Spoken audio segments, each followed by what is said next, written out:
வணக்கம். நீங்கள் பார்த்து கொண்டிருப்பது ஊக்கமும் ஆக்கமும் தரும் ஒளிக்கதிர் செய்திகள். ஸ்ரீ வக்ரகாளியம்மன் ஆலயத்தில் தீமிதி திருவிழா நடைபெற்றது.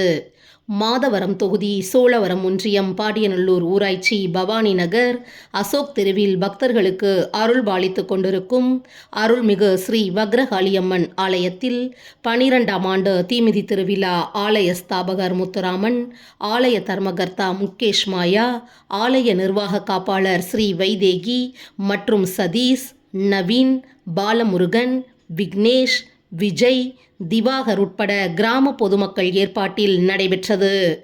நிகழ்ச்சியில் கணபதி பூஜையுடன் பந்தக்கால் நடுதல், கணபதி ஹோமம், காப்பு கட்டுதல், சப்த கன்னிகள் பூஜை, ஸ்ரீ பவானி அம்மன் ஆலயத்திலிருந்து பால்குடம் எடுத்தல், அம்மன் உற்சவர் சிறப்பு அலங்காரத்துடன் மேலதாள வான வேடிக்கையுடன் திருவீதி உலா, அக்னி கப்பரை எடுத்தல், ஆலமரம் ஸ்ரீ முனீஸ்வரர் ஆலயத்திலிருந்து பால்காவடி எடுத்தல், கங்கை நீர் திரட்டுதல் போன்றவை நடைபெற்றது.